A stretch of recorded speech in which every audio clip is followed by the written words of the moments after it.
people don't think I'm just a fucking liberal or something. It's funny. That's going to kind of be the first question we'll get Cool. into is Cool. about that. So let me make sure we're live here.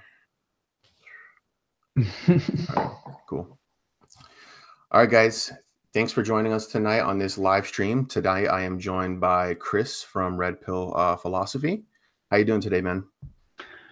Arthur, I'm doing pretty good, man. How are you doing today?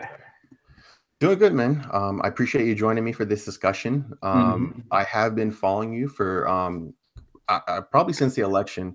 It's Okay. funny you're wearing that Trump shirt. I remember Yep. back in the day, you're probably like one of the first people, or one of the only people, thinking Trump was going to win. And I specifically remember that around election time. And then, it seems kind of a lifetime ago, but Oh I yeah. haven't. Yeah, I've been following you since then. Cool, man. And I just noticed. So a couple of your recent videos. I mean, going back to months now. I mean, you have been posting more about veganism, and specifically, in your videos, you kind of seem to be bashing like meat eaters, and I do Yeah, a find little that. bit, yeah. A little bit, yeah. Sure, yeah, yeah. I find that interesting, and then you do kind of see, looking at your audience and your comments, there's kind of that divide, because usually, and that's going to be my first question is, why is veganism sometimes associated in a negative light with maybe conservatives or people leaning on the right? And Because vegans are soy boy cucks. You yeah, know, if you're a vegan, you're a soy boy cuck. right, And look, I absolutely get it. That I definitely think for for a long period of time here in America, for sure, if you were a vegan, you were most probably a liberal. Like this was like a guarantee. Um, and there could be, you could probably spend hours trying to dissect the psychological reasons why liberals in America, going back decades, tended to be vegans. But I think that there's an argument for veganism that has basically nothing to do with liberalism, SJWs, Marxism, communism. There's an argument for veganism that ain't got shit to do with that. Just a couple of weeks ago, Donald Trump. I mean, who is the what greater symbol of alpha masculinity is there today than Donald J. Trump, especially for like, the right and for the conservative movement? What greater symbol of alpha masculinity is there? And even he came out just a few weeks ago and he called elephant trophy hunting a horror show. Quote, a horror show, because a bunch of conservative pundits were coming out and saying, Trump, please, you have to end this atrocity. You have to end this barbarism. It's so terrible what they're doing. And I find that really interesting because these are the same, leading conservative figures who are like, yeah, we got to support hunting, and yeah, meat eating, and yeah, fuck those, crazy, liberal vegans and all that. So I find it interesting how we seem to kind of arbitrarily draw the line on what animals we should and shouldn't protect on the basis of, ooh, elephants are majestic, or ooh, dogs are cute. right. I don't think there's much logic to that arbitrary line. And for me, veganism isn't even so much about the animals and morality and, oh, look, they're suffering. A big part of it for me, why I find veganism appealing, is because of logical consistency. Maybe we can get into that later, but yeah, I mean that's Sure. yeah, Yeah, quick yeah. rant. Yeah, yeah. I wanted to kind of piggyback off that. So before we dive into veganism, what is your opinion then on hunting? I mean, there is trophy hunting, as obviously, you're hunting an animal, usually an exotic animal, to, get its head or whatever, or like get, what's it called? Taxidermy it and keep it as a trophy. Yes. But what I mean, do you realize that there's a difference between maybe something like that and hunters all across the United States who maybe hunt deer, elk, and they eat them? They are, when I was vegan, I would have a lot of arguments with other vegans who, um, were like, oh, we shouldn't hunt animals, and they basically said, oh, we shouldn't hunt animals and it's inhumane. But when you actually go and see, like when people are hunting, which I recently was able to do, you know, they respect the animals, they respect the, I mean, they're shooting them and they're killing them instantly. It's not there to like, oh, I want to, you know, kill and make an animal suffer. Sure. Yeah, yeah, and people take that meat from that animal, you know, and eat that meat, and they're directly not supporting a factory farm, Yes. which is, you know, that's one of my main problems too. Still, even as a non-vegan, is the you know, the truth of factory farming and what the despicable acts that they do on there. And so what is your opinion on that? Well, look, I mean, I think that if you hunt your own animal, I mean, if you have, you know, the courage, the balls, whatever you want to call it, to kill the animal yourself, I think that you're taking a big step in the right direction. Because going back to logical consistency which is what I mentioned earlier. Hmm. I think it's weird to pay and fund and support an industry that is killing, torturing, butchering animals. And if you can't face a lot of people when they watch factory farm footage, they get nauseous. But what did you think was going on? Now, a lot of people are ignorant. It's true, but I think that even sometimes people, when they know what's going on in these factory farms, even though they would be repulsed to see the footage, even though it would be absolutely disgusting if they had to watch the footage right before they went to go have a steak dinner somewhere, they might reconsider it. It happened to me when I was young, when I was like maybe, I don't know, maybe 9 or 10 years old. Um, you know, here in Miami, Cubans celebrate something called Noche Buena, and we went out to go kill a pig. So you go out into the middle of the woods and like it's this, you know, fucking under the table shit, and they're slaughtering pigs, and you know, they're dragging these pigs out, and they got this one random dude with a fucking knife, and they drag these pigs out, and then four men hold the pig upside down by its legs, and then they just start stabbing it in the heart, and the pigs are screaming and squealing, and then they throw the pigs in this hot boiling bathtub till the hair falls off. They scrape the hair off, they clean it, and then they slash it open down the torso. And I remember vividly as a young kid, this one dude, he had the pig lying on its back. It was already dead. He had its whole torso cut open, and the guy just stuck his hand like from the neck, and then with his hand just kind of pulled all the organs, just sloshed it right out of the damn pig, out of its body, and into a bucket. Point of the story is that after that experience, the next day, when it was the Noche Buena celebration, which is basically the Hispanic version of Christmas Eve, they had the big dead pig laid out on the table, all cooked and seasoned. That year, I couldn't eat the pig. I'd eaten the pig every year before that without a second thought. I'd eaten it, no problem, delicious, even though it was heavily seasoned to cover up the smell of the dead animal.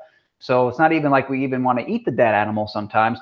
Point of the story is, I do think that sometimes some people, when they eat meat, it requires ignorance. It requires not really seeing the reality behind it.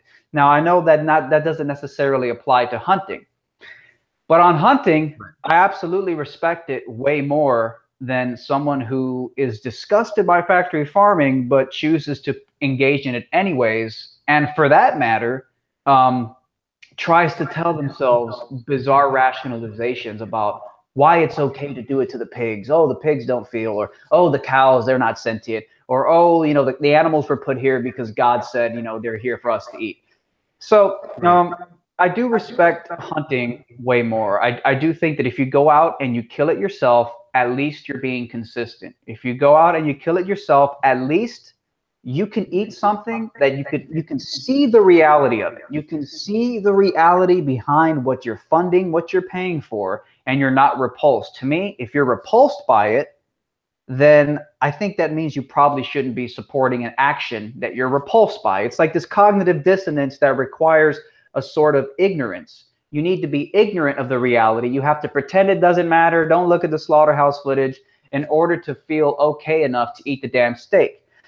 Right. Now, that doesn't mean that when it comes to hunting, look, there are issues that I think I do think there's some issues with the vegan argument. You could argue that maybe plants feel, maybe plants are sentient. I don't know if that's true, but a lot of people who say it could be. I don't know if it's fucking true or not. I do think that we all have a little bit of blood on our hands. I do think that we're all somehow killing some shit. I think it's Right. kind of inevitable. Um, Right. so yeah, go ahead. Yeah, I mean, I was gonna say, the people who bring up the how the plants, they maybe they feel something, because of evidence of when there's caterpillars or bugs eating them, a certain tree or plants, they'll change the smell or some type of or thing like mist or something that will influence the bugs to go away. Or Mm. they've seen it too with giraffes, where some plants will change their composition and how they taste to taste like foul, so the giraffe will stop eating it. Oh, and this is proof that they're sentient or living. I don't think that's a valid argument. I mean, plants don't have a central nervous system. You need a central nervous system to feel pain. But when it comes to veganism, so people turn vegan for many reasons, and me specifically, I went vegan for health reasons. I never really see you argue about veganism when it comes to health, or have you talked about that, or what is your view on that? Not really. There's just, a lot of people say it's good. A lot of people say it's bad. A lot of people say, I fucking, got cancer when I stopped eating meat. A lot of people say a lot of things, and there's a lot of studies Right. going both ways. And I don't even like to cite studies because there's always a counter study that says, oh, but these people went out and did this. And then that was the empirical conclusion. So, no, I don't really go too much about health. I've Sure. been, I'm not 100% vegan, as a lot of people who might be watching this may know. I'm not 100% vegan. Part of it is because I lack discipline. I mean, I have trouble staying on a goddamn diet, let alone not eating the animal products that I grew up eating my entire life. Right. That being said, I can step back, I can look at my actions and be like, Chris, you probably wouldn't slash the cow's throat open yourself. So why the fuck are you paying for a goddamn cheeseburger? Um, so Sure. I kind of forgot where the fuck that was going, but I don't know if you want to Just pick it up from there. Yeah, just about health. I mean, so, when it comes to the argument of like killing animals and stuff, I learned when I became, when I kind of was getting into this vegan lifestyle. I mean, so the title of my this stream is why I'm not vegan, right? So I was vegan for 2 years. I went completely just, some people kind of are vegetarian for a couple weeks or months and slowly grow into vegans. Yeah. For people who don't know the difference, vegetarian, you don't eat meat, but you still consume dairy. Most people's excuse is that, they can't stop eating cheese. Everyone loves cheese, and dairy products, and eggs sometimes is thrown in there. But the main thing is they don't eat meat. Vegans is where, you're completely avoiding all animal products in your diet. Meat, eggs, anything from an animal, eggs, dairy, meat. So, I just went straight vegan because I did have a couple, I had a couple family members I lost to cancer a couple years ago. I lost my dad to cancer a couple years ago. And that was kind of like a huge, like life turning event for me. Like, oh my God. And after that happened, I kind of was like realizing my mortality and realizing, what am I eating? When he was sick, I started researching about diets and how that can affect cancer and things like that. Mm. I've always I was more interested about that, especially when that happened, and just kind of we do live in an epidemic. I mean, you see obesity spiking. Just go to your local Walmart or anywhere. Obesity is going crazy. Cancers, heart disease, diabetes, all these new things that all related to how we eat in our diet for the most part. Um, so I started, I just became extremely open-minded and, was like, you know what, I'm going to research, I'm going to go into, I want to try things that are going to be best for me. If I have to give up meat, if I have to give up whatever, like I just went full open-minded to it. And I started watching vegan YouTubers. The internet is a great resource for anything you want to find. And I just came across a couple of vegan YouTubers and influencers who were talking about you know, a lot of them would show like the animal stuff about like the slaughterhouses and, you know, and my thing is with that is people, yeah, people do have a cognitive dissonance when it comes to how meat gets to the plate, you know. Some people care, some people rather not think about it.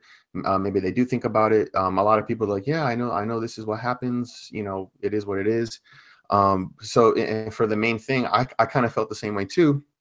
But I was more worried about my health, and that's when I started watching YouTubers talking about referencing studies showing how cancer and all these diseases are related to saturated fats and cholesterol, which is only found in animal products, and that you should cut out. You should cut it out, and plant-based diet is the way to go. And I was like, wow, oh my God, I need a change. And you know, I started following, you know, the great thing about following these YouTubers is they'll make recipe videos, and I started, you know, partaking in it for my health. But you know, it was okay at first, and you know, it was kind of for me too, but for a lot of people, they struggle with when they do go vegan is sometimes what culture you come from. So, you know, going to my mom's house or going to certain family members' house, I had to explain to them that I don't eat meat and I don't eat, you know, these kind of foods, and you know, they would think it was strange and Oh oh my yeah. God, like you know, all these weird questions that Oh yeah. wanted to ask me. You know, I don't know what your experience is with that. Oh, it's the same as yours. Yeah. I mean, I don't want to cut you off, but it's the same as yours. Yeah. Yeah, yeah. Yeah, so I mean, it wasn't a big deal. Like people would always ask me, like, "Oh, like what's the hardest thing about being vegan or whatever?" And it's, you know, I don't think it was hard at all. You know, I grew up a lot when I went through what I went through, and you know, I was very like, oh, you know what, this is the health. I need to make the best health choices for myself, and if eating meat and all these animal products is what's bad for me, I'm gonna stop. But you do see a lot of people convert nowadays. You know, more to the fact of the animal, you know, abuse. You know, that's when you see vegans protesting and you see vegans um, trying to talk to people, that is the kind of the main thing they go to.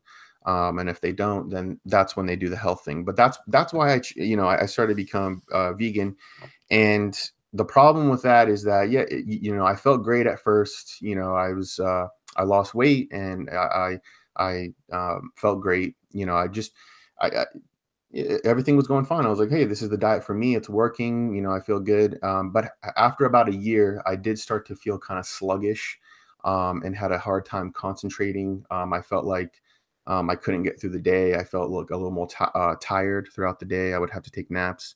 You know, when I didn't want to, I would have a full night of sleep, but I would have to take a nap to get through the day. When I, you know, I thought that something like that, you know, isn't normal.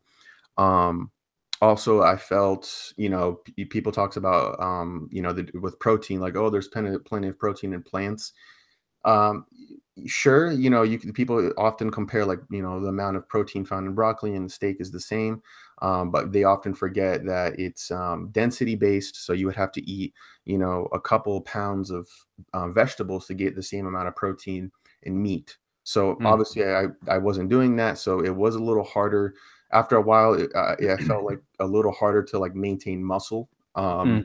You know, and muscle is essential, not just, you know, because you know people want to build muscle, but that also helps uh, with body fat. Keeping a low body fat helps you burn calories throughout the day.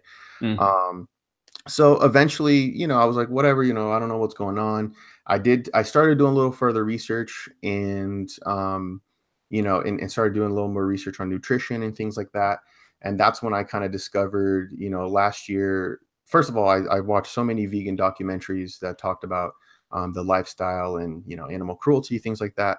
But they started making health claims that were kind of debunked last year when there was that, I don't know if you know about that revelation of um, showing like the sugar industry was bribing like scientists and stuff to do studies showing that sugar wasn't, you know, related Yeah. to any heart disease or any like problems and stuff. Yeah.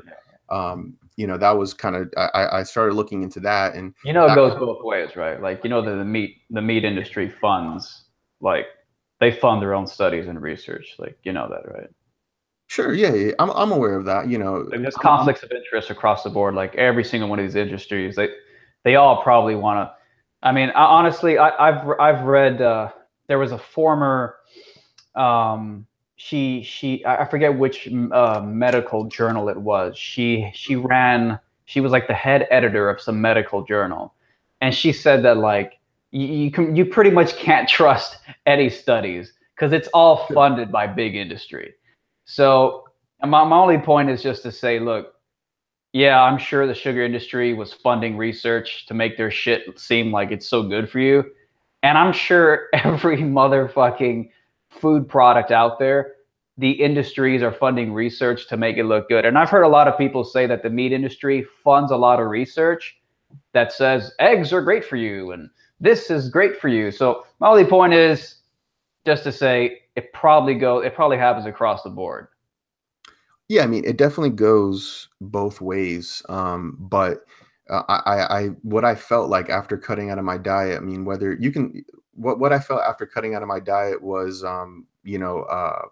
after reading, I did read this study. It was kind of a big deal last year about the revelation of the sugar industry, and and it's not just it's not like any other study out there. This was a fundamental thing that was kind of influenced the way our dietary standards were set with when it came to schools. You know, everyone kind of grew up on the food pyramid. Yep. And the food pyramid is when it was funded by, or the food pyramid was started by a guy who had links to people who were bribed by the sugar industry, and it was showing when I saw a lot of vegan YouTubers, they had no problems with carbohydrates and refined carbohydrates, and Yep.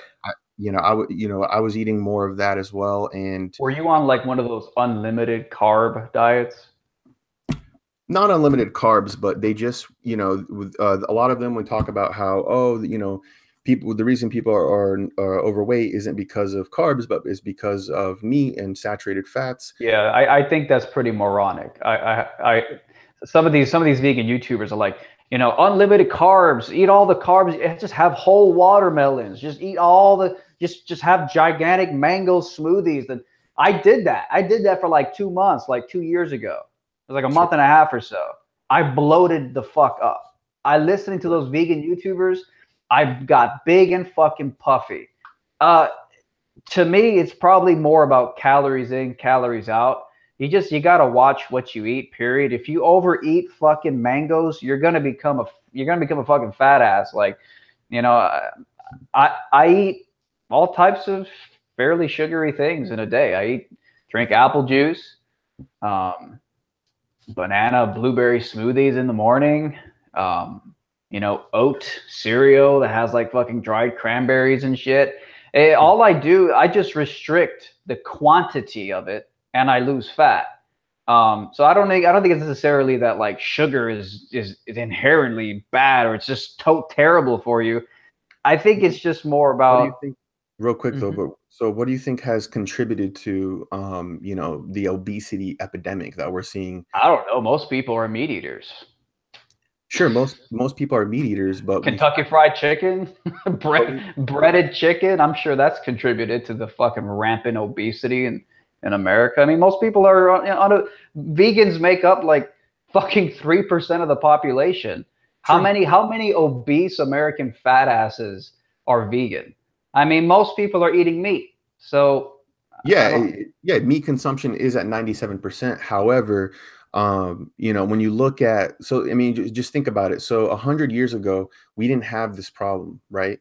People were still, eating meat, eating eggs, eating dairy, but you didn't have this, high craziness of obesity that we're seeing now. And it's kind of like, you even go back to the 50s and 60s, the way they measure it is, now a woman's average weight is more today than it was a man's average weight back in the day.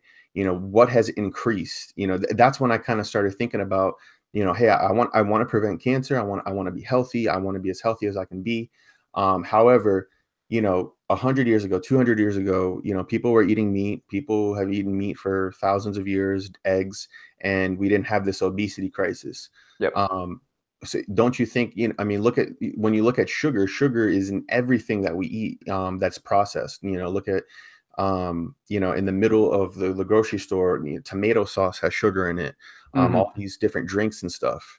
I think so. If you're to ask me like, oh, KFC breaded chicken, I think sugary sodas, like I have people friends who are visiting from Brazil, and they're noticing how, I mean, it's very obvious. Americans, we drink so much freaking soda, and it's Hmm. so readily available. And they would Yeah. tell me like, hey, like back where I'm from, soda and Coca-Cola, things like that, that's something kind of served for maybe a weekend, like once in a while. And you Mm. have Americans who are sipping, this liquid sugar every single day. I think Yeah. that's more associated with obesity Sure. and all Look, I that. mean, if you're trying to say that, there's more calories in a fucking, you know, you know, a freaking tub of ice cream than there is in a piece of steak, I mean, absolutely. If one of those two is going to make you fatter, it's probably going to be the sugary, whatever the hell you're drinking, the damn the cup of Pepsi. Right. Um, but what does it have to do with veganism? Well, it just has to do with, like I said, the main reason I wanted to become vegan was for health reasons, right? And I was kind of, so that's why I was asking you, what is contributing to, I'm seeing this obesity epidemic around us in the country. I'm trying to figure it out. I went vegan. Well, it's definitely not veganism. Sure, I'm not saying it And, is, all right. but a lot of what I'm saying is veganism does point to all the diseases that people are dying from. Like that, like I said, all the diseases that people are dying from, heart disease, But wait, you seem diabetes. to be conflating sugar with veganism. Like, I don't think a vegan diet necessarily. No, no, I'm not conflating. What I'm trying to say is that most vegans claim that, we're obese and we're unhealthy and we're dying Well, I because mean, I of don't meat. agree with that. I agree with you that I don't agree with those vegans. I mean, Okay. I don't know what the fuck those people are talking about. A lot of these moronic vegans are saying just eat 40 mangoes a day, eat 80 bananas a day. It's like, Yeah. no, you're going to become fat unless you're fucking biking up a mountain every day and burning like 8,000 calories. You got to restrict how much you're eating, based on how, your exercise output every day. So, I mean, I'm Sure. right there with you. I mean, yeah, I mean, a lot of that vegan diet stuff is horseshit. It's just dumb in my opinion. But I mean, So, I don't follow their advice because I did and I got fat. sure. So if we concede that point, then, let's see if I don't have any problems with, I'm completely aware that all my meat does come from usually, a factory farm, and if I could live on land and raise my own chickens and fish and eat it myself, I would definitely do it, and that would be, I guess, the most moral way to go about it. But that's kind of not sustainable in in the society we have now. So if you can see that maybe it's not the healthiest way, what's another argument besides animals are feeling pain? Like, yeah, I don't have a problem with it. Are you talking about vegans, telling you to eat 40 mangoes a day? No, I'm just talking to you. It's like, so if you concede that maybe it's not the healthiest option. Don't eat 40 mangoes a day then. You can still have a vegan diet, just don't eat 40 mangoes a day. Don't eat 100 bananas a day. Like you could be on a vegan diet and not overload on the sugar. It's completely possible. It's totally I do it. It's very simple. Sure, but when I had when I had some certain things I was feeling after being on a vegan diet, there is nutrients. You are aware on a vegan diet you're going to be, maybe perhaps B12 deficient because Supposedly, I think that's horseshit. And I'm not going to say I have studies to back that up. It's just a hunch. I think it's horseshit. yeah, yeah. I mean, okay, so yeah, you can say, oh yeah, yeah, I think it's horseshit. Most I'm not dietary. claiming that's an argument. I know it's just a random statement. Trust me, it's not an argument. It's just my Yeah. hunch. Yeah, and that's the reason, like, so, I'm just gonna name an example. Vegan Gains, Vegan Gains is actually a YouTuber that, I mean, I still follow, watch his videos, but he is someone who has to take, like, he's like, oh, it's I'm vegan, but he takes B12 shots because Mhm. he's B12 deficient, and that also affects your immunity, that affects your just how tired you feel and things like Yeah. that. That's what I was feeling. Also, when I was vegan, I felt like it was harder for me to, perhaps not get a flu or not get a cold during flu season. I always Mm, had to fight something off, and I don't really have to worry about that now. yeah. I'm getting a vegan diet has been shown to be, B12 deficient and omega-3 and be Mhm. deficient in omega-3 fatty acids as well. Yeah.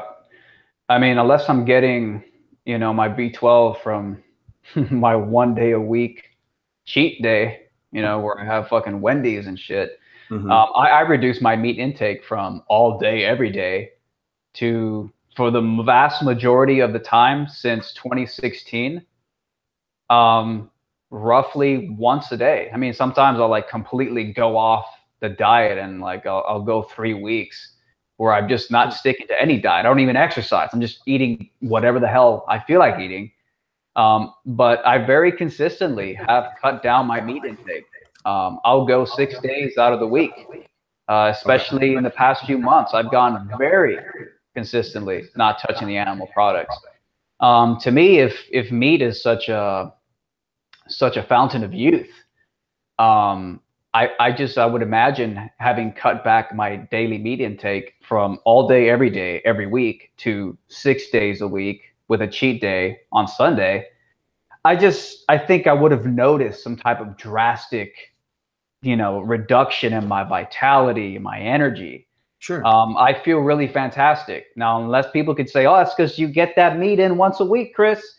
All right. Well, I guess if it's just it That seems a doesn't make little odd to me that it would take 1 day a week, but if I cut it down by 95%, if that 1 day is so important, what about the other 95%? Why don't I feel like I'm all fucked then? I don't know. For me, I'm getting closer and closer, man. I'm getting closer and closer to really eliminating that cheat day. I think in the next couple of weeks I will be 100% vegan, and we'll see. We'll see how it affects me long term. I just sure. don't believe that. I think it's propaganda. My hunch. I don't think we need animal. I mean, I don't know.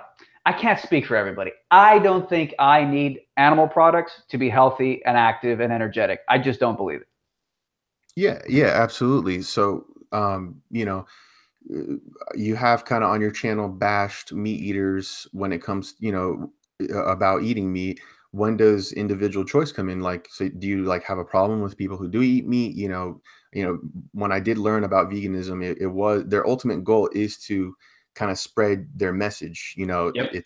It's kind of cultish, with not Meat every eating is a cult. Meat eating is a cult. I mean, meat. fine, you want to call veganism a cult, cool, but meat eating is a cult, and it's a blood ritual sacrifice, so it's a cult. It's a, Yeah, but like it meat would eating say, is like 95% of the planet is meat eating. You guys uh-huh, have the majority, and you right. got a handful of vegans who think, wow, man, this systemic fucking slaughtering and butchering of animals is pretty fucked up. I Mhm. think it's unfair to call vegans a cult. Like meat I eating is don't a think cult. so. Well, Meat eating is a cult. whether you want to call them a cult or not, at least meat eaters, they're not, lecturing and trying to convert people who are Meat vegans. eaters lecture people all the time. How many meat eaters, when Cecil the lion was killed, Hmm. a huge number of people were so outraged. Yeah. People were lecturing each other. When there's a news story, a dog was tortured in some guy's apartment by some psychopaths. Most meat eaters will bitch and complain about that. Hmm. Okay? Most meat eaters will get all up in your business over a dog, local animal abuse. They will get all preachy and vegan. The only difference is that vegans are more consistent in their preachiness. They'll take it to your diet. They'll take it to the effects of your dietary choices and get preachy. Meat eaters are preachy too. Go kick a meat eater's dog and tell me how that meat eater will react. Like a preachy ass vegan. Facts. Okay. But I mean, when I say that, there is that cognitive dissonance. I do agree. I mean, like I said, when I was vegan, um, yeah, I would have conversations with people and say, hey, why do you eat meat? Do you realize this is bad? Da, da, da. You realize what's happening to the animals? And they would say, oh, well, I don't believe in that for all animals. I believe, they see it's okay to eat chickens and all those other species, but yes, they have a problem with dogs. And and I would say, or they would say, oh, it's because of intelligence. And I would say, well, pigs. I think there's studies that do show that pigs Yep. are smarter than dogs. You know, when it comes to slaughterhouses trying to kill pigs, they have to like make the pathway like winding so they don't know where to go. Yep. Sometimes pigs will realize what's happening and like have, faint and pass out because of fear, and they do know what's happening. So I kind of think that's not a valid excuse. For me though, it is. So wait, hold up. Hold up. Go Let me ahead. ask you that. Let me just ask you that. What's up? So will you say that meat eaters are preachy vegans who get all up in people's business when it comes to dogs that are being abused? That they will go full SJW moral preaching? I mean, anybody who it sees animal cruelty or something happening to another Yes. animal would do that. I don't think that's That's getting all up in people's business. Isn't it just the business of a guy who wants to torture a dog to torture a dog? I mean, I've seen it. Like when there's a story that some maniac decides he wants to torture a dog in his apartment because it's his religion. Like meat eaters go up in arms. They go crazy. Like how dare they want to pass laws to make it illegal to abuse animals? Like, but the difference is they're not doing it for meat. They're not doing it for food. If there was a way that we could kill animals, and not have torture, not have suffering, but people, the demand for the food is there. Well, they'll get angry over the Yulin Dog Meat Festival that happens in China every year. I agree. I think that's hypocrisy. I think, hey, all right, cool, right. I my point is that that's the mass majority of meat eaters who are doing that. So they're being very. My point is, your original point was that vegans get up all in people's businesses. Well, the vast majority of meat eaters will get all angry about the Yulin Dog Meat Festival in China where they're eating dogs. So if your point is that vegans as a group are preachy and all up in your business, the average meat eater who gets angry about the Yulin Dog Meat Festival and wants to, says, fuck all those Chinese people, they're such pigs, they want to get up in the business. They probably want the UN to pass laws to ban shit like that's going on over there. So as a group, I don't think vegans are the only ones being preachy. And the hypocrisy goes across the board with the meat eating group, but at least vegans are consistent in that they're going to get angry not just about the dog being tortured, but the pig being tortured in the factory farm. So to me, they're just being more consistent. Sure. They're being more consistent. I have to concede on that. It is true. Cognitive dissonance is something that we do every day with many things. I openly admit, yeah, I am paying when I buy meat. If I'm buying meat from somewhere, if I'm buying a sandwich, if I'm buying meat at the grocery store, I am paying for that meat to come for someone else to kill it. That's part of the price. If everyone, I would agree that if everyone had to kill for their own meat, there would be a lot less meat eaters for sure, because it's kind of like that surreal experience there. Or maybe they might get used to it. Vegans would. Yeah, vegans argue with people who grow up on farms, who grow up on, dairy farms or pig slaughter farms, and say, hey, I've been witnessing this since the beginning. I think it's normal for us to name the pet pig that we have in the house, and he gets plump and round, and then we slaughter him. And they're cool with it. They're used to it. So a lot of people, yes, we're paying for that. We're kind of paying to have that cognitive dissonance for someone else to kill the meat for us. I just don't see I don't see how that's going to change really, and I don't see the problem with it. Yeah, I mean, my only point was I just don't think it's fair to label vegans as a group invasive in people's business when again, the cognitive dissonance. But again, we already went over that. So, sure. Yeah, I mean. So, okay. So that's interesting. Yeah. So let me ask you real quick. What is your stance on, let's say, like, do you think that some animals should be protected from being killed, or do you believe in any, or you just throw it all out the window and say anything goes? If it's an animal, you have a right to kill it and eat it. Well, I think the animals that have, the healthiest sources, which, we have kind of evolved to eat, meat. We eat beef, we eat chicken, poultry, eggs, things like that. The reason maybe Americans in the Western world doesn't eat dogs is, I haven't researched much into it, but, the dog meat isn't the same as perhaps a, you know, that the kind of traditional meat that we're used to eating. People in Latin America eat horses. I don't know if I would ever eat a horse. You know, obviously Asians, you know, doing when I was vegan, I learned a lot about fishing and people eating. You know, in Asia, eat like so many different fishes and so many different like you know octopus and stuff. You know, it comes from like Asian culture. Um, when it comes to certain protection, you know, I think dogs and cats, I think that, you know, should be protected or, you know, for the most part, you know, I don't think, and I just don't believe creating a system that it's okay to kill. I don't think it's just okay to kill an animal, right? Or I don't think it's when vegans say, oh, you know, we kill animals needlessly. You know, needlessly to me doesn't encompass, you know, there is a necessary use for us for killing you know chicken and getting their eggs and getting you know those type of food. We want to eat that type of food, and I do believe that it is healthy for you, which vegans say they're not. So why do you think dogs and cats should be protected locally here in America, but not in China? And do you think that there is a universally superior in terms of nutrition meat source that would be best for Asians, best for people in Latin America, best for people in America?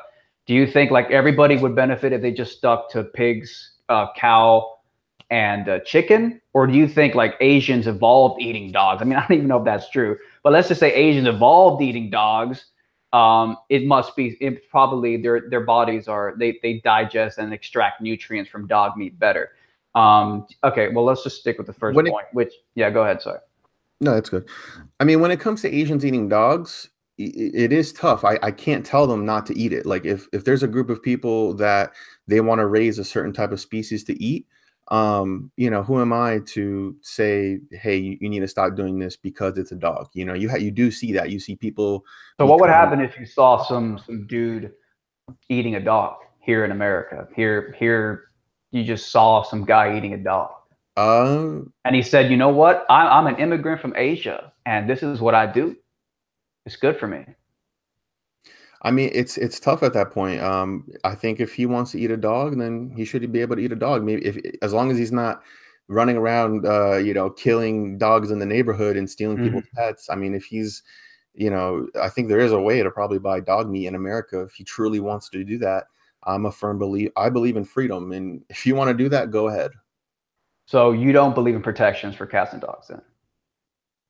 No, I do. I do. I mean, like I said, I do make a distinction between perhaps a dog, you know, dogs that are coming from specifically to be eaten as meat. I mean, that's what they do. They have the factory farms for dogs in Mhm. China and Asian countries. You know, if it's coming from that, I don't see, you know, that's their property. That's what they bred for to kill for their meat. Mhm. I wouldn't say I have any problem with it. As if that guy, like I said, if he's picking up a dog uh, you know, if he's stealing someone's pet dog, then that's when, yeah, I have a problem with that.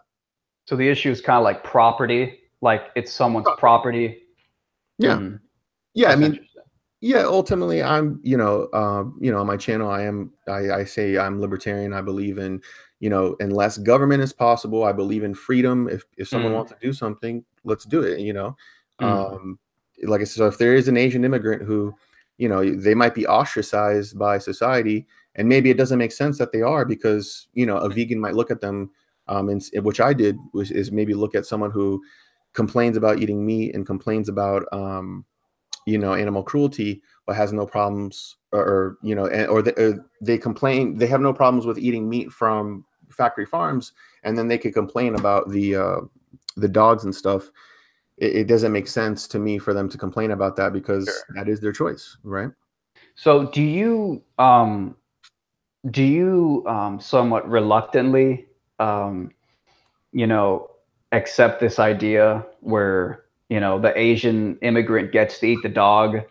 Um, or as a matter of being consistent, you're just like, fuck the dog, you know, I got to be consistent. So just, you know, forget about dog protections. Like, do you still have, because I know you think that, I know you empathize with dogs and cats. Like, I know you don't think, like, you probably prefer a world where they're not being fucking killed for their meat. Don't get me wrong. I mean, I empathize for dogs and cats, but I do also empathize for, I do empathize for the animals in the factory farms. I if my ideal world is for people to my ideal world would be a world that it did exist before factory farming, where people would hunt for their meat, or raise farm animals to get their milk, eggs, and then slaughter their animals later. Hmm. That's kind of the most inhumane way possible. Yeah. Unfortunately, we're 7 billion people on this earth now. We have cities, we have societies and stuff. I do realize that's not feasible anymore.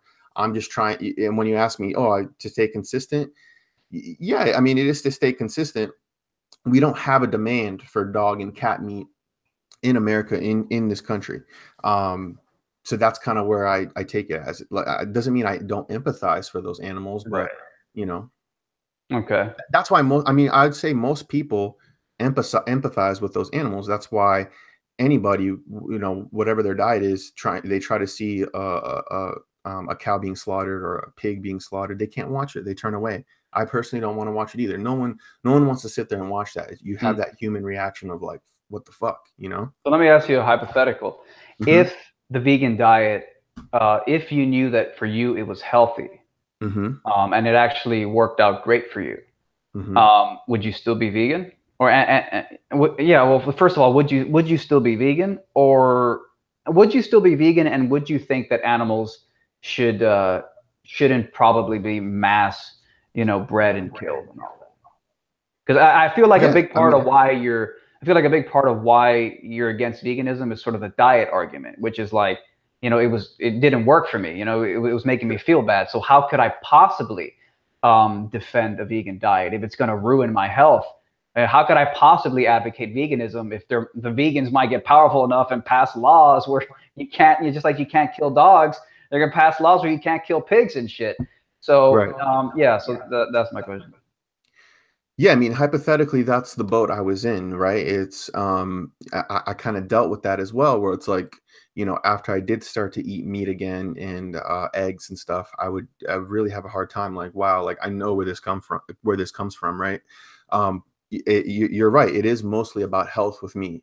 For Mhm. example, I kind of hate what vegans promote. They will lie about the health implications of veganism in order to, their main goal is to make everyone be vegan, talk about it, right? Spread the Mhm. information.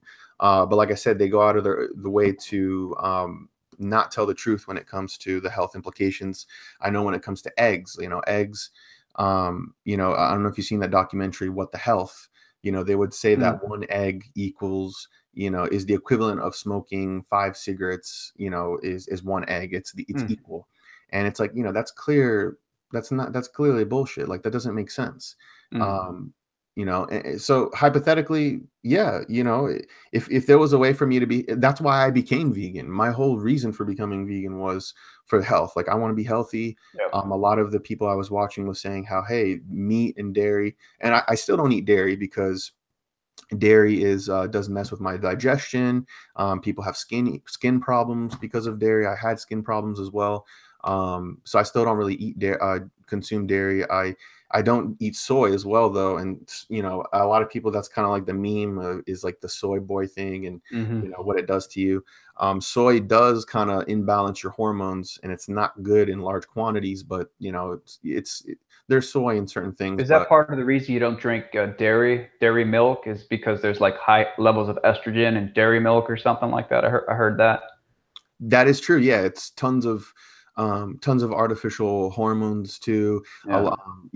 I like I said, I learned a lot of good things when I was a vegan Mm. when it comes to where food comes from, and that's why I choose not to like consume dairy. If there's dairy in like a dish or something, like whatever. But I drink almond milk. I Do try you to. think there are some long-term healthy vegans? Do you think it's possible? I do think it's possible. The thing, it's nutrition is such a weird topic because it's not just like, not everyone is a blank slate. Like, we come from, based on your genetics, something might work for some people and it might work for different people, right? Mm.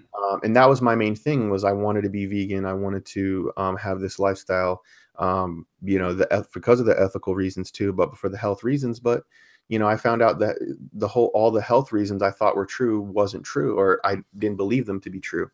So Yeah. Okay, but so you said that there are some healthy vegans out there, right? there are healthy vegans, right? For the most part, I do see vegans. Something vegans do. I mean, it's hard for me to say like, oh, vegans as a whole have immunity problems. I did have immunity problems when I was vegan, and I do sometimes see that with other vegans too. But I don't want to say like a general sense like all vegans have immunity problems. That's unfair and dishonest for me to say. But yeah, sure, there are healthy vegans, completely healthy vegans. Okay. All right. Yeah. So my main thing too. So you're kind of but do you have a problem with someone who just believes in the choice of wanting to eat meat and is aware I have that, a problem with the logical inconsistency, the cognitive dissonance. okay, so you have a problem with the cognitive Yeah, dissonance? I think it's weird to be absolutely repulsed by factory farming, yet because you don't have to see the reality of it, it's easy to make the decision to go make the purchase. I think if you went to the supermarket and the packaging on the meat showed a cow hung upside down by a hook with his entrails all spilling and blood everywhere, if they actually showed you where the meat came from on the package of the meat product, people they wouldn't even buy it. Now you could make the argument that maybe that's just because people aren't used to it, which I think there's some truth to that. But then you get into the argument of whether or not everybody should be out, so directly engaged with slaughtering and killing animals. And that's where I think sometimes meat eating starts to trickle over into like this blood ritual sacrifice thing. And I think sometimes you have to embrace it. You have to embrace the blood ritual sacrifice if you're going to be somebody who's slashing them open, who's like, just surround, like that time that I went out to that pig farm when I was young. And I mean, that's just what they do. Like they drag the pigs out. The pigs are squealing in absolute terror because they're pretty smart animals. They know what's coming. Oh yeah. And they're just like stabbing them, and it's almost like it's like a thing. It's a cultural thing. It's like, yeah, let's go get the pig and watch it get killed. I think in order to be okay with it, you have to embrace the death. You have to embrace the blood. You have to embrace the life that's being. You have to embrace what some might argue has been part of human reality for thousands and thousands of years. But I don't know. I just don't. I don't know. I just think it's crazy. I think it's absolutely insane. Like I don't know. Part of me is like, maybe that's the way life is, and maybe what, Chris, life and death is inevitable. So maybe you should just go embrace it, man. Go back, eat meat, embrace the death. Go kill some animals yourself so you can get the blood on your hands and really be alive. Like Milk Jar, when I debated Milk Jar. He told me, he's like, I've never felt so alive when I took an animal's life. Like, yeah, I mean, that's why I call it a blood ritual sacrifice, because you're like, yeah, like it gives you a weird energy. It's kind of creepy to me. It's like spirit cooking. It's like spirit cooking. Yeah.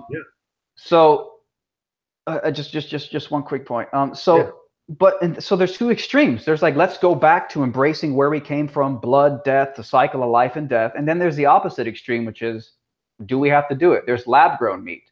There's stem cell replicated meat where you don't have to take it from a living being. There is just the technology is going to be advancing so much in the coming years that we're gonna. It's just because you're going to be able to produce food in the most just unimaginable ways where you probably do not have to kill and just go full barbaric, full butcher on an animal. So faced with these two opposing paths, I'll take the vegan route. I'll take the route where we don't have to embrace a death, death.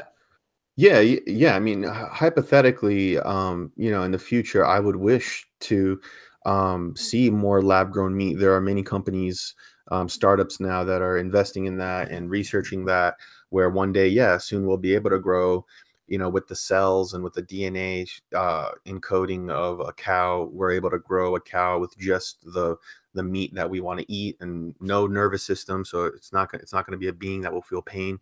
You know, it's a great hypothetical. It's a win-win for everybody. You know, vegans should have no complaints about that. You know, there's no suffering involved. There's no, you know, and then the meat eater is actually getting real meat. Because that's the thing too, is a lot of these companies, there's one company in particular who's trying to do this, but before then they do have, you know, pseudo meats and stuff, which I kind of have a problem too, where I started eating a lot of more when I was vegan, rather. I was eating, you know, you'll hear vegans say like, oh, if you enjoy this kind of food or this kind of, you know, hamburger or meatball, whatever, there's a vegan version. But unfortunately, that to me too is what is contributing to obesity and the health crisis in America is processed foods. That food is processed. You know, a lot of vegans too, when they reference the studies they do, they point to, oh, meat is causing cancer in this. Look at this study. And the study, when you look into it, usually isn't accounting for people who are eating processed meat and non-processed meat. Processed meat is very bad, very bad. And there's, you know, I'd say is more other reason why someone is going to get cancer rather than eating unprocessed meat. What constitutes processed meat? What is that exactly? I'm just curious. Processed is usually, you know, meat that's kept in cans, you know, like Spam, kept, you know, very heavily preserved so it can last longer, have a longer shelf life instead of having that fresh meat. You know, that makes sense. That makes sense. Right. Yeah. You know, I do want to bring up too that, you know, I'm very sympathetic for animal rights. You know, the only other time I made a video about this is, you know, there was, it happened here around where I live, where there was a group that, you know, barged into the Chick-fil-A, like some kid's birthday party, and it's like, you know, that's the shit. They're like those meat eaters who get angry about the dog being tortured. I mean, these vegans, man. Sure. At least, yeah, but they're going. You see that they're going into a business, and you know they're going on. Dude, if a dog killing factory opened up in America, there would be riots in the streets from meat eaters, dude. Sure. I mean, we already talked about that whole thing, yeah. and we get it. But I think you were about to go down the path of those damn vegans invading a Chick-fil-A. And my point is, in America, it's everybody. It's just people arbitrarily choose which animal to get outraged about. But anyways. Well, my point was, that wasn't my point. The point I was just trying to make was that when you kind of go about it that way, that's when you kind of turn people off. And I still had that sentiment as a vegan. Like if I was a vegan in a restaurant, you know, you can see kind of how people would be turned off with someone barging in and being outraged. That's not how you change people's minds, right? That's how people change people's minds about almost everything. I mean, that's how. That's again, like the thing is that the vegans, they extend the empathy more consistently than the meat eaters who say it's okay to eat the pig, it's okay to eat the cow, but don't you dare touch my doggy. So the vegans are just more consistent in their outrage. And you say that's not the way to do it, it turns people off. Well, I just don't see the average meat eater showing very much restraint if there was a dog factory killing, slaughtering, and breeding dogs here in America. They would be going batshit crazy. I completely concede that. I completely agree. My point is so in that instance, right, I have in Canada, I have talked and dealt with people who kind of protest fur. You know, when I became vegan, I also learned about the fur industry and you know, animals that are killed for clothing and leather, things like that. And I am completely against that too. And you know, the way I learned about it was people standing outside of, you know, like Gucci and all these stores that carry, fur and fur coats. And so, I mean, I don't know if that's Gucci, but I'm not versed on the brands of fashion or whatever, but they would stand outside a store that would sell clothing and things that would be from the fur and that would come from the fur trade. And they would show, horrible videos of people trapping foxes and all minks, trapping all these animals, killing them. Usually they would torture them to make, you know, clothing. And at that point, you know, it's not really diet involved. It's involved with more with clothing and stuff like, hey, would you consider, and they would just show people on this little iPad who are on the street. saying, hey, would you, let me show you this. This is where it came from. Would you consider giving up your fur coat? Now, after seeing this, most people would say yes. And I was like shocked when I was watching. I was like, this is crazy. That's more of, I mean, you have to agree that's more of a reasonable approach than those same people barging in the store and saying, oh, you're killing the fur animals, and just being kind of like blunt about it. Like you can kind of see a different approach. If you're asking me if I think that's reasonable, Mm-hmm. I think it's just ironic that anyone would call it unreasonable when they would do it if it was a dog and not a cow or a pig. That's all I'm saying. Sure. Yeah, it'll be unreasonable, but let's say we did have a law that was passed for dogs. We keep going to the dogs. And if someone is barging in a private business, yeah, maybe they might be morally outraged. A meat eater would be morally outraged about dogs, but if it's in law, if it's part of that private business, they can't go in there. They can't do that. That's kind of my stance when I take from it. But why can't they do it? Just because you believe in the principle of private property and freedom of association and all that? Yeah, I believe nations, we concoct our laws, and over time they do change, and yeah, it's more about property, it's more about laws and stuff. Um, I can't say I have an argument about the difference between dogs and why. I personally don't eat. I try not to eat pigs. The main diet I eat is fish and chicken, eggs. That's I try to stay away from beef as much as possible. I try to. Why do you stay away from beef? Just curious. It is more associated with like health implications. It's not like a healthy meat to eat.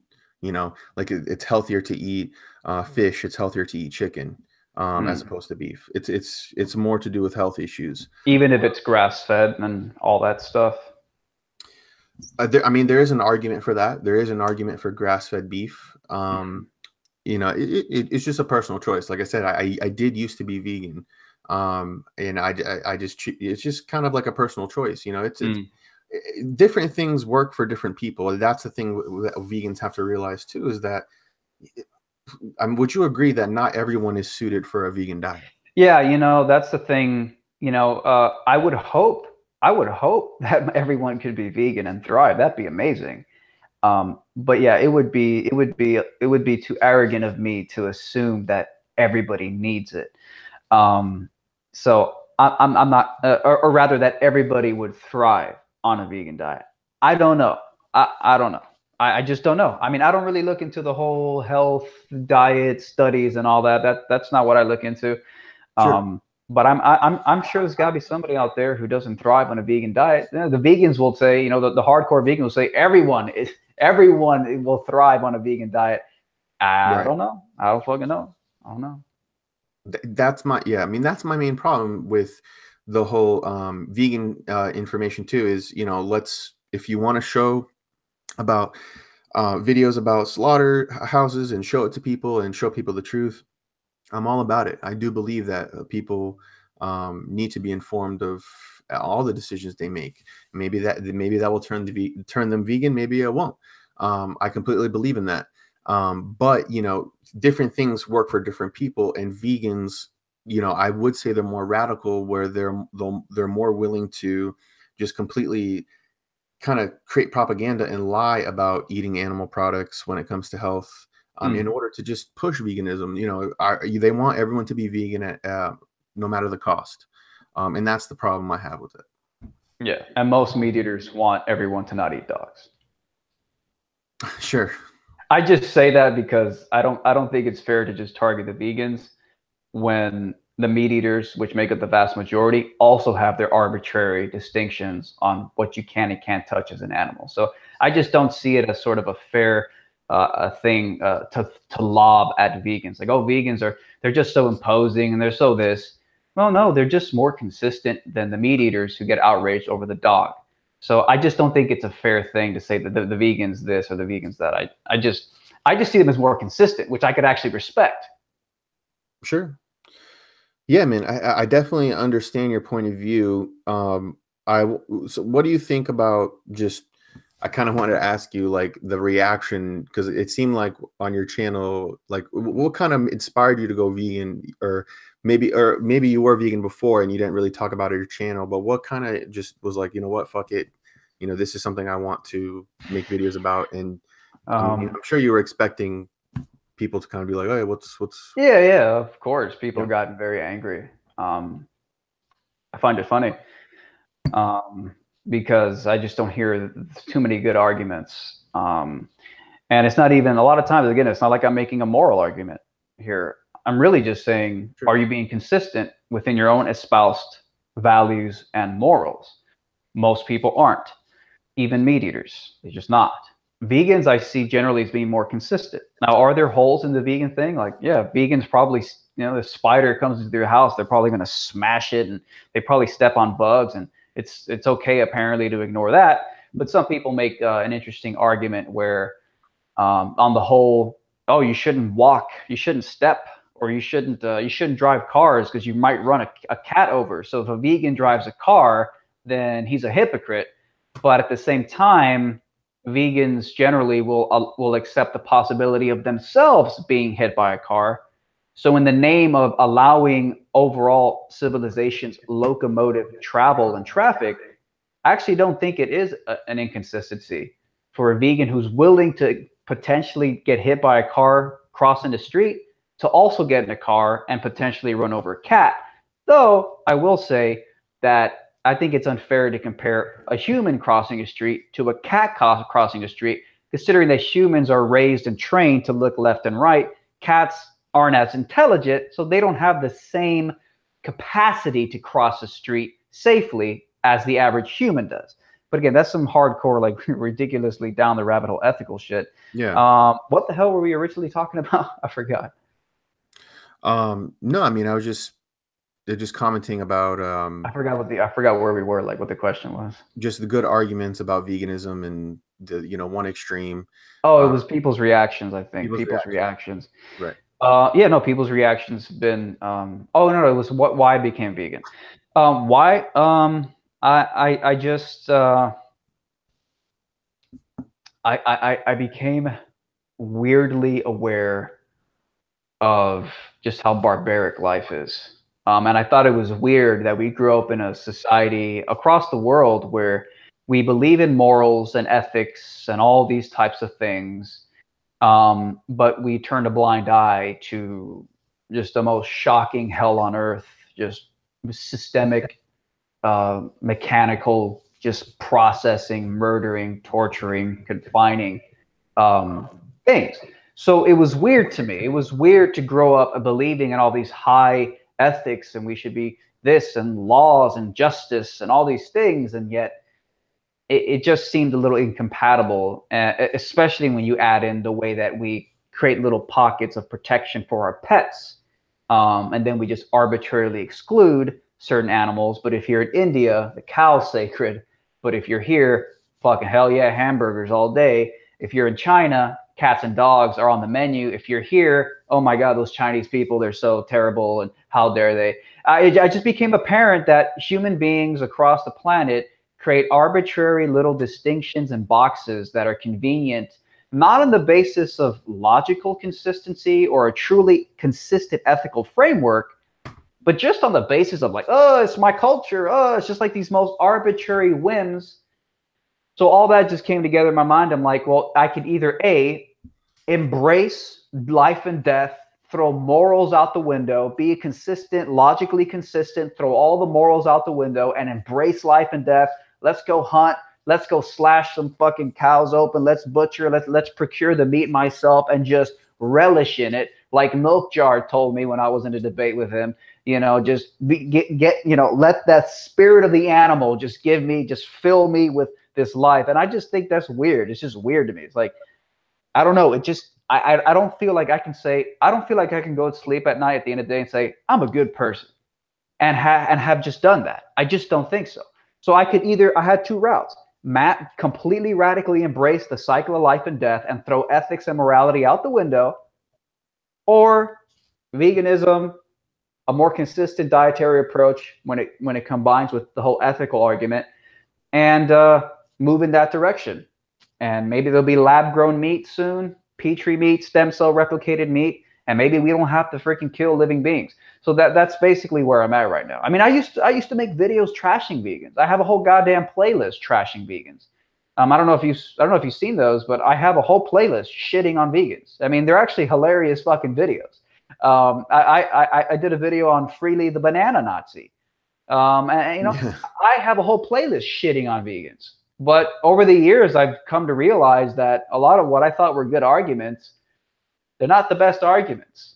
And I just realized, look, if I'm going to call myself an ethically consistent person, I don't think I can radically embrace the cycle of life and death. So I just said I'm going to go the other way. And this way, I at least feel like I'm being more consistent, logically consistent. Sure, it makes sense. So you would have a problem then with, you know, if someone, a lot of these things, when it comes to diet is something that it is kind of ingrained in our culture. You know, people growing up with, you know, their family cater certain meals, you know, for certain occasions, holidays, and it's very tough to people to kind of break away from that. I mean, do you have a problem with someone saying like, hey, yeah, it's been part of my culture of eating meat, and, you know, whatever. I know I don't eat dogs and I don't eat cats, and you know, what's wrong with arbitrarily doing that? Like, if I don't want to eat a freaking, you know, I still eat chicken and stuff, but I won't eat an eagle, or I won't eat like an exotic bird, right? Maybe it's weirder to do that. Maybe it's an arbitrary thing, but what's wrong with having that arbitrary reason not to do it? Because because you're being internally, that person would be internally inconsistent within their own espoused values. Like, okay, you want to say that you have your arbitrary thing. Well, that's the key word. It's arbitrary. Okay. I mean, what else do we even have to say? Like, it's arbitrary. It's just like, yeah, well, I love doggies, but, you know, or if you're somebody from China, like, you know, kill dog. It's just like those same people would get outraged about the little handful of animals that they put into the little group, the little protection group. And probably every culture has a handful of animals that they arbitrarily put into the protection group.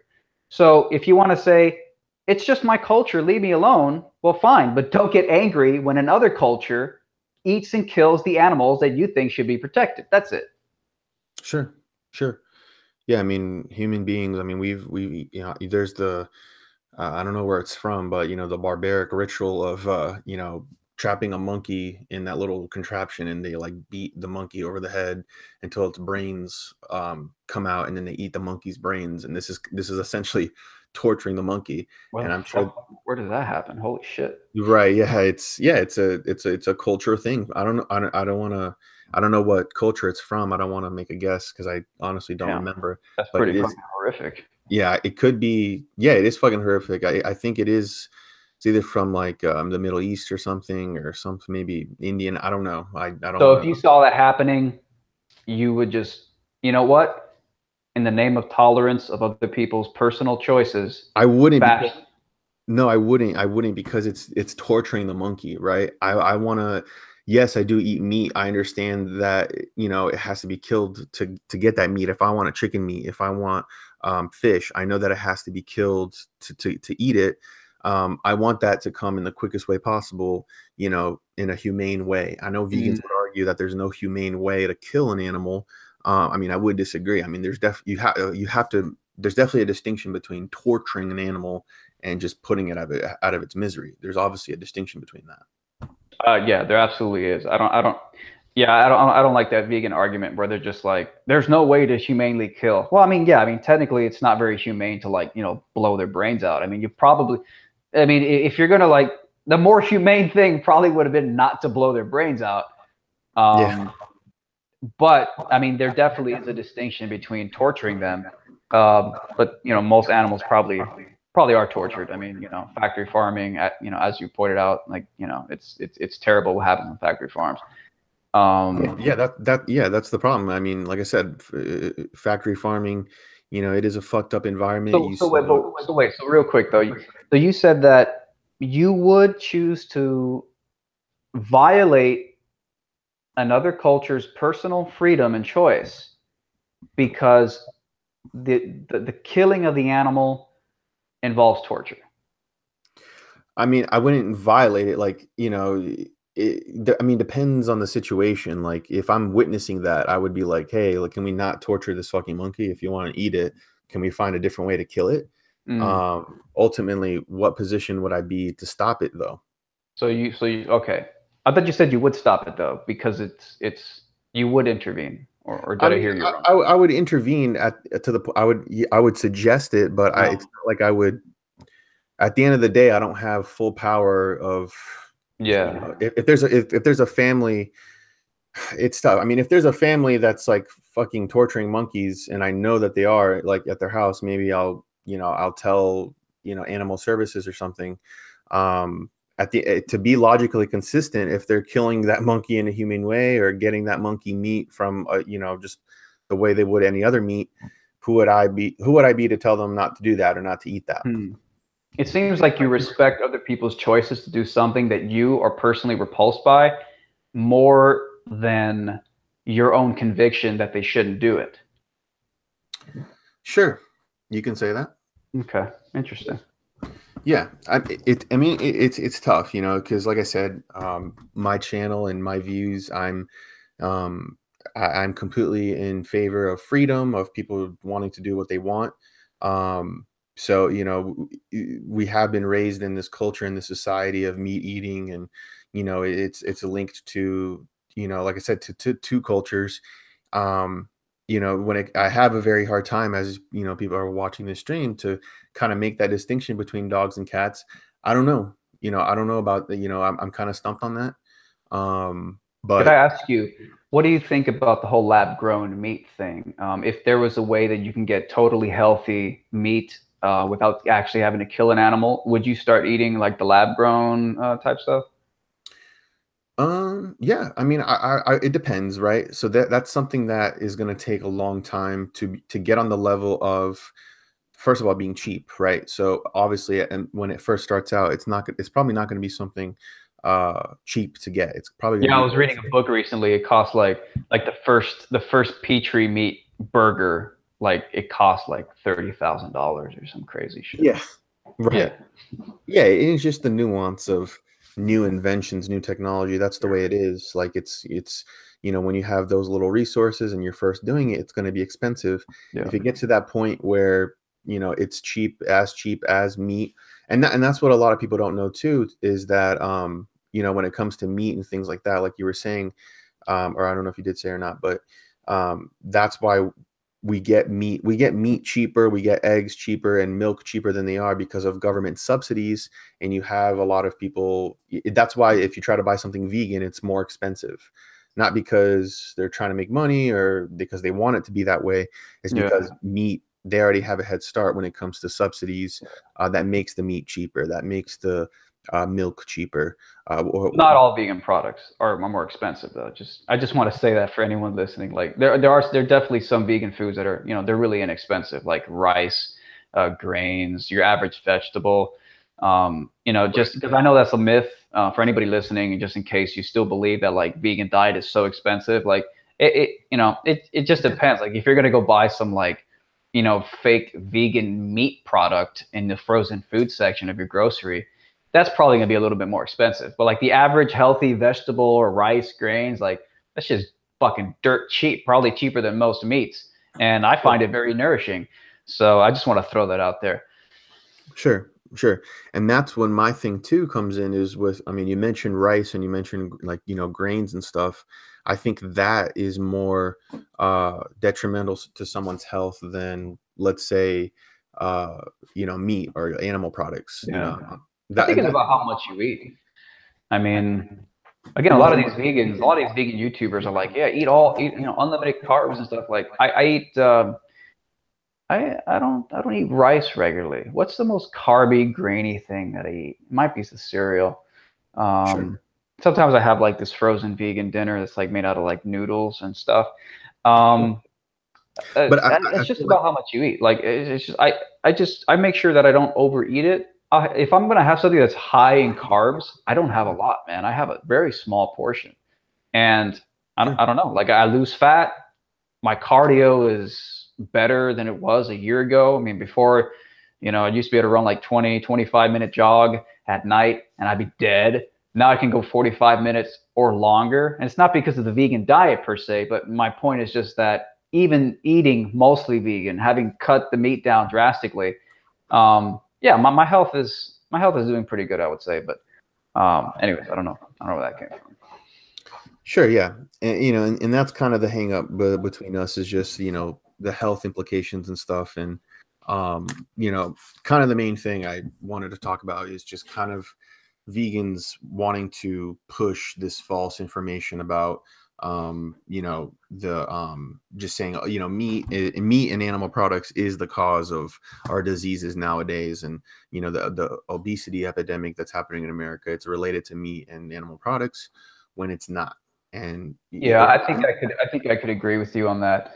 Um, yeah, I sure. mean it's though I'll just add the nuance that I'm very it wouldn't surprise me, and I've heard vegans say this before, but since I don't really get into the whole diet studies thing too much, I'm sure the meat industry they're funding their own studies and but as for like grass fed or like an animal you ate that you hunted yourself, it wouldn't surprise me that that's a really a lot healthier than like a McChicken or a fucking Big Mac from McDonald's in terms of the quality of the meat and I'm sure it's a lot healthier. Do I still think it's a blood ritual Right. sacrifice? Yes, I do, but it's probably a lot healthier for you.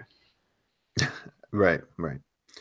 Um, Before I forget, there was one thing I wanted to ask you, and I know it's kind of like completely out of, this different topic, but I did wanted Mhm. to bring it up with you.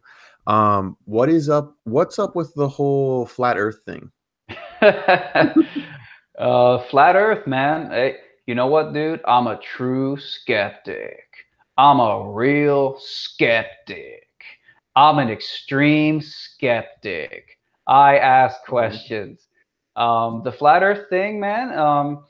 I believed in the globe purely on blind faith, purely without researching it. I was being completely unscientific when I believed the globe my whole life. I didn't research it.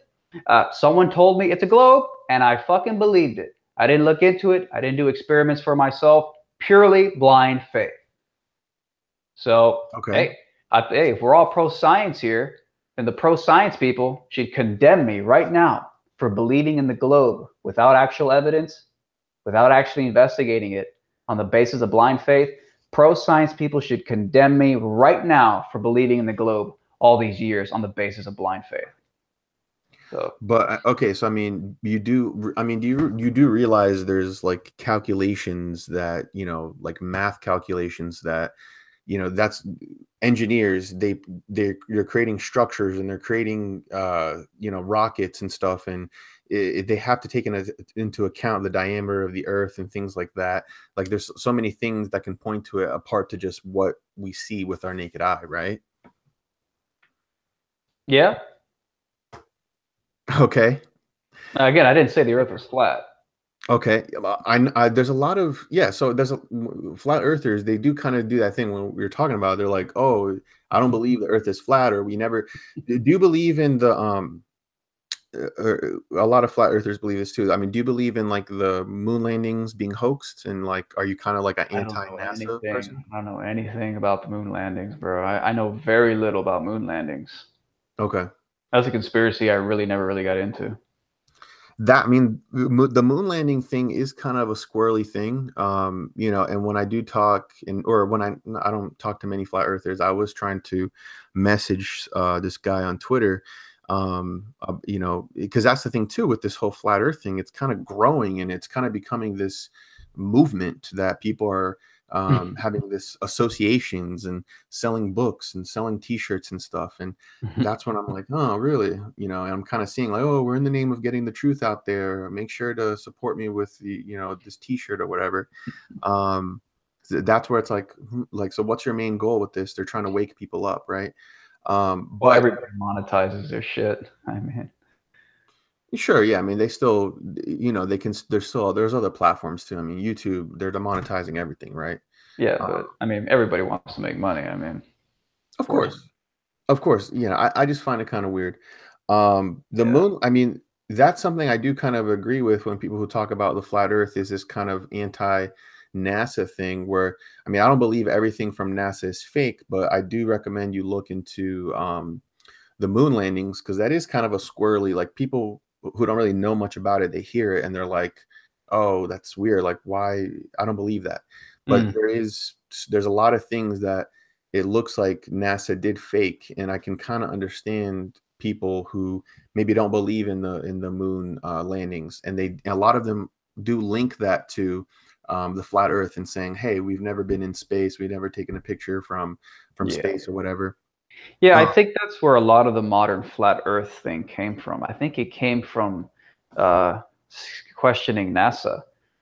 I think people, which I think it is kind of it's a fair thing. Like, okay, well, if they did fake the moon landings, then how much can we trust? Are the photos of Earth fake too? And if those are fake, what do we even really know the Earth looks like? And fuck, once you fake photos of Earth, dude, like, God, I mean, if those photos were fake, and let's just say hypothetically the Earth is flat, or anything, it's just triangle, whatever. Man, could you imagine? Like, would NASA ever? They could never come out with the truth. Let's sure. say they just faked it because they were in the space race with Russia, and they needed to get there first. So they faked the whole thing. They didn't actually get very high up. They didn't even get to the damn moon. The rockets weren't working. They have no actual photos. All the Apollo mission photos were fake landings. They faked 6 Apollo missions. None of the photos of the round Earth that they got for us are real. They're all hoaxes.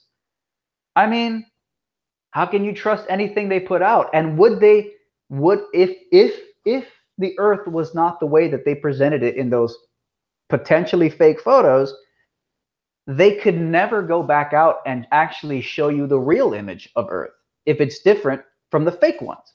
Because then you'd be like, well, the fake one, the original photos are inconsistent with the ones you got 2 decades later when you actually did have the technology to go to the moon.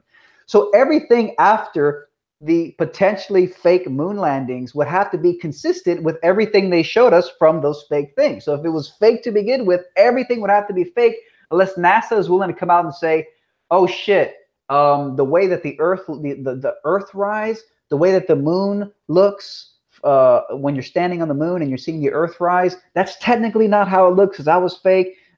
They have to maintain the lie, and they could never go back on the lie. So how do you know anything they're saying? If you think the original Apollo missions were fake, then you kind of can't trust anything NASA does, because they would have to basically retroactively invalidate themselves if they ever went out and actually did a space mission, unless the fake photos from that they got of Earth actually are accurate to what it looks like when you're out there on the moon seeing the so-called Earth rise. So, I mean, I do think there is some logic, yeah, to the whole, like, but I don't know. I don't know much about the Apollo mission, so I don't even know if it is fake or not. All I know is that I went out to a bay. I got a pair of binoculars. I looked at a fucking lighthouse that was 13.8 miles away, and I can see like what appeared to be the whole fucking thing, even though it was apparently supposed to be obscured by like 7 stories, 70 feet, 60 feet. I don't know. I don't know if the Earth is round or flat, but I just know that I can see a fucking lighthouse. Apparently, it's refraction. Refraction makes the globe Earth look flat through your binoculars. It's pretty amazing. Sure. My thing is this is so if you're looking look if you look in the sky, you can see the moon is round. You can see you can see the moon is round. You can see the sun is round. You can see, sometimes you can see Venus in the sky, but depending on the conditions and stuff. It looks like all these other planets around us are Yeah. round. It Why is a would bit we? hard. I will say it's a bit hard to say the sun looks round, because remember, round is definitely different from like a disc. It's a little harder to tell the sun because all you see is like just a white circle. It's hard to see. Whereas on Sure. the moon, you can kind of see craters, that you can kind of see like the edge of craters going around. Look, man, again, I'm not Mr. Flat Earther. I like to ask questions and I like to entertain crazy ideas. I think it's really fun. Aristotle said it's the mark of an intelligent mind to entertain an idea without accepting it. So I like to play fun thought experiments, and Sure. I think it is a little weird. I think it is weird. I mean, the moon is just a disk. Okay. But I mean, you can have, there's math calculations and stuff that we can And determine. coincidence, it is, huh? Oh, sorry. Can you hear me now? Yeah, go ahead.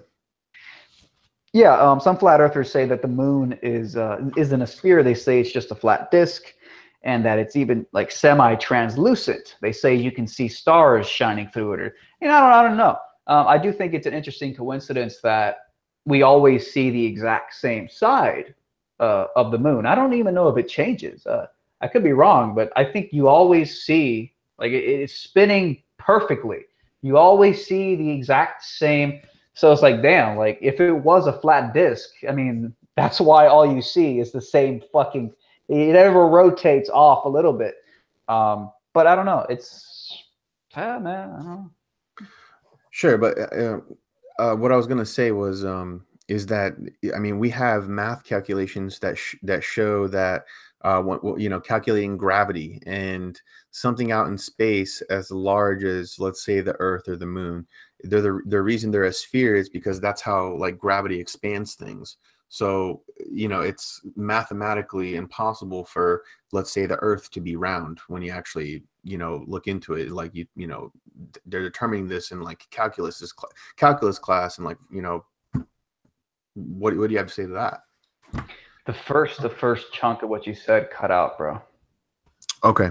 What I was trying to say is that, there's math equations that can determine gravity and that can calculate gravity, and shows that something in space as large as, let's say, Earth, or as large as even the Moon, the reason that they're a sphere and, they look like that and they are that way is because of gravity, the way gravity expands. It wouldn't make mathematical sense for us to kind of live on a flat plane through space that's this large through space. It's kind of mathematically impossible. That's interesting. Yeah, it'd be cool if I could snap my fingers and learn learn all that math and see it for myself and understand it. But I'm not going to say anything either way because I just don't even know. Sure. Yeah, I mean, I just found that interesting that I wanted to ask you about. I like I said, I have been trying to message some people about flat Earth on Twitter, and this guy, he did say he wanted to talk to me about it, but then kind of just ghosted on me. So I just thought that's kind of interesting. What do you think about my informal lighthouse experiment? Why did the lighthouse appear flat despite the fact that we live on a ball? Well, I think it's because of, I mean, I haven't looked that explanation. What I have heard is about how light looks like on a plane. Like, was this in day or night? It was during the day. It was during the day. Okay. I mean, that's why they explain. I know when you see ships in the horizon, like sometimes, like, they look like they're not completely gone, even though they are, or because of how, or they look like they're disappearing at the bottom because it's hard to look at light from that distance. And maybe that's why, that's why light can distort over that long distance, and that can affect your image. Yeah, that was a primary argument I heard from people: refraction. Light is bending. I just find it interesting that refraction makes a globe appear flat. I just thought, oh wow, that's an interesting coincidence. Of all the physical phenomena effects that distorted bending light can make me see through the binoculars, it made me see what would be consistent with a flat Earth. It could have been like upside down. It could have been at an angle and like fucking mishmash. No, I just saw a fucking lighthouse that looked flat 13.8 miles away when it had to be obscured by 60, 70 feet. So look, I don't know. I looked through a pair of binoculars and that's what I saw. Is it refraction? That's the biggest argument I heard. I just find it interesting, of all the ways the refraction could have affected what I saw, it made me see what's consistent, what would be consistent if the Earth was just flat and I can see the damn lighthouse from 13.8 miles away. Just weird. Just a weird coincidence. But hey, it's just a coincidence. It doesn't prove shit. Right. Yeah. Yeah. I mean, I don't have the exact answer on that. With me, with why I don't, I kind of just is like, it doesn't make sense. A lot of these people who do claim with the flat Earth thing, they don't study, like what's the highest math class they took, something that fascinated, something that's fascinated me about, you know, taking math and learning all these different things is that I was literally learning about gravity, like calculations for gravity, how we can determine the distance of things that we plug. It's a mathematical formula that you can plug in every single time, a number, and it will always equal something because that's the formula, right? It's just something that was discovered. And that's what engineers use to launch rockets. That's what engineers use to fly planes and things like that. And that's kind of where, that a lot of math could work effectively as an approximation. And sometimes a lot of the math and physics that we use over the centuries, it seems to work really well, but it really works mostly as an approximation. I think Newtonian physics works when you're dealing with really, really big objects. But when you're dealing with microscopic particles at a quantum level, you need a whole new set of rules. You need quantum mechanics to explain really, really tiny objects in space. Newtonian physics will work great for giant planets spinning through the universe and gravitational forces and all that. But it won't work too well at the quantum level. You need a whole different set of rules. So a lot of the math, just because math seems consistent, doesn't necessarily mean that it's the whole picture. It could work well as an approximation, but it's not necessarily the whole picture. So I would just say, just because there's calculations that say this, this, and that, doesn't mean necessarily that they're fully consistent. A lot of times there's more to be expanded upon that some of these formulas work, again, only as an approximation. So that's just, it doesn't necessarily mean that it works across the board or that it's the whole picture. If that makes any sense. Yeah. I definitely, I definitely understand that perspective. I don't claim to know everything. It did kind of make sense for me, in my classroom studying it. A lot of flat earthers or, people just, posing the idea, they say, the problem with you is that you haven't looked into it and you believe something that someone else has said. And I can kind of understand that perspective, of just, hey, not believing, because this group said it, or this is what it, it is what it is. Science is always changing. But I think my thing is too, is so why, if let's say this is true, why would like the government be hiding it, or why would someone try to hide the fact that the earth is flat? Well, there's probably a few explanations. Number one, if turned out to be flat, which apparently, like many different ancient cultures, I don't know if this is true, but I heard a lot of very ancient cultures, they all had very similar conceptions of the world they live in. A lot of them described it as a flat plane with a dome or firmament covering it. So it was common throughout many ancient cultures. Why would they lie about it? Well, I think one good hypothetical explanation for why they would lie about a flat Earth would be that we've believed the Earth was a ball, and we've had the whole heliocentric model now for hundreds and hundreds of years before we could truly get in a fucking plane or get in a rocket and really go up high and just look at it, get off the floor that we're standing on and just get a good look at what the hell are we on. We believed we lived on a ball before we had the technology to actually even look at the damn ball, to get up and get off and get out far away enough to look at the ball. For centuries, we believed that. And you can say, oh, but Eratosthenes in the 14th century, whenever the hell it was, he proved that it's a globe. because he had two columns and they were separated by 20 miles. And at sunset, the columns cast different shadows, and that's exactly consistent with the globe.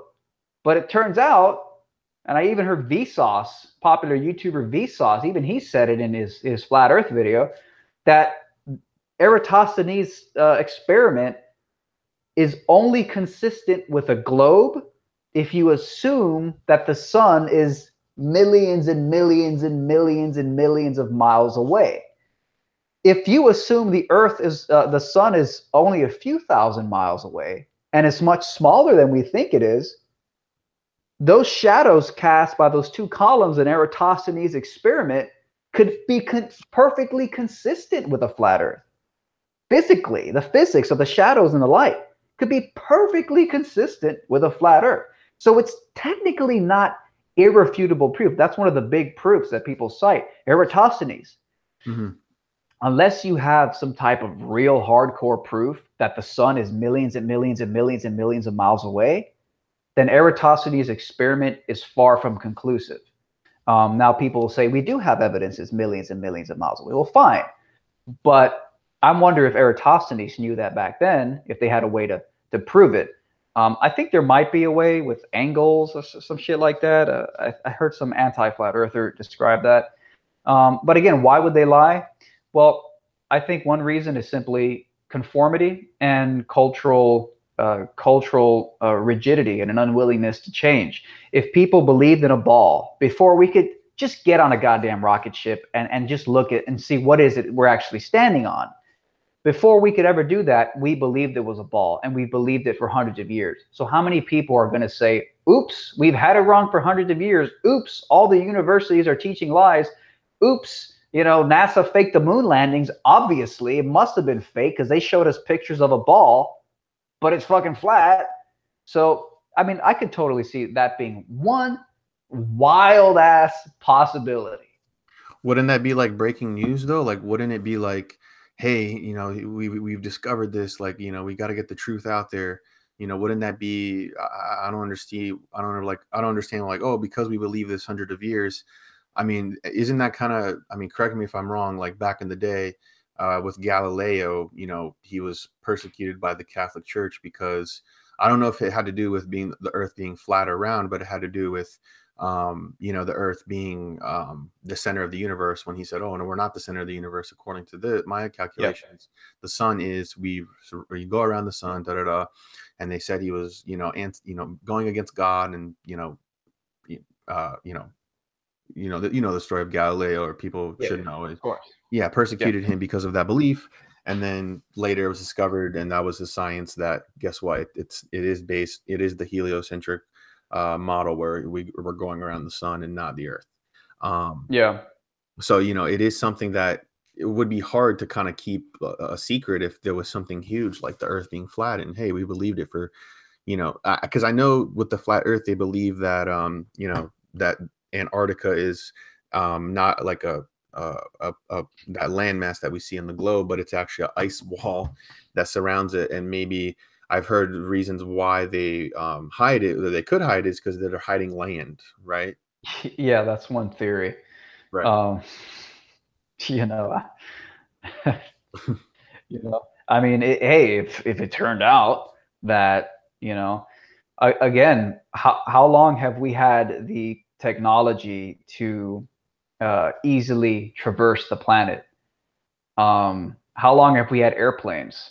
I mean, you got to think about it. 120 years ago, we were limited to horseback, right. Maybe a train. So, maybe if as technology evolved and we suddenly started getting airplanes and we could really, really go far distances. And let's just say that the old maps at the time that assumed, where continents were and, all this stuff, let's just say those original maps had it wrong, or let's just say that, it wasn't necessarily 100% accurate. Maybe there was more land. Maybe it is a sphere, but it's just way bigger than we're told. I mean, that would help explain why I could see the lighthouse through my binoculars. Way. Maybe we do live on a ball. It's just the ball is way bigger than 25,000 miles circumference. So that's why, you know, instead of 3/4 of the lighthouse being missing, I can see what it looked like the whole fucking thing.